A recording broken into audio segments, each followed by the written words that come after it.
If you've worked in a company, you'll probably recognize how it feels to be Monique.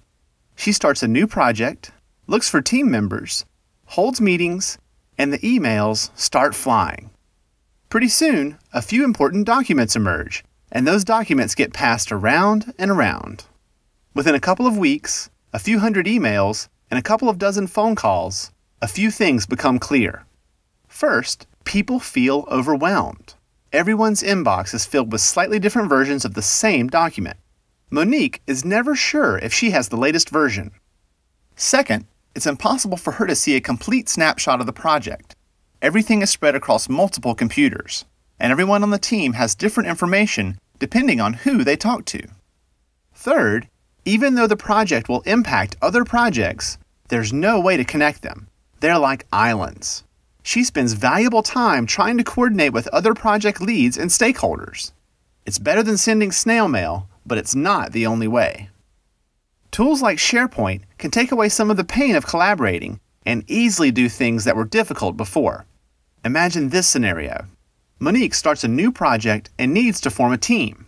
This time, she creates an online home for the project by starting a new SharePoint site. To help fill out the team, Monique identifies potential team members with special skills using search. Within minutes, she finds 2 graphic designers in the company and contacts them about the project. Once the team is formed, Andrea and Dimitri learn that they have more in common thanks to SharePoint blogs. Common interests in things like mountain biking help build relationships that create a solid team foundation. For this project, there's little worry about attachments and version control. SharePoint becomes the source for everything related to the project. All documents live in SharePoint, where there is only one version. The same is true for calendars. The team's shared calendar means no one has to guess about meeting times or due dates. Monique soon realizes she also needs budget spreadsheets and presentations. Instead of having to reinvent the wheel, she can search SharePoint for documents from other projects that help her get started quickly.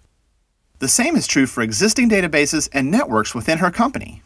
SharePoint plugs into these systems, so Monique and her team can access sales data, inventory numbers, and contact information right from SharePoint. Now she can see that instead of people, documents, and company data being islands in a huge ocean, SharePoint creates a home that not only connects these islands, but allows her company to see the big picture. Monique's memories of those pre-SharePoint days are still fresh, but now she looks forward to her next projects, even while she's taking a break on her own island getaway. Learn more at sharepoint.microsoft.com. Find more videos to educate your organization at commoncraft.com.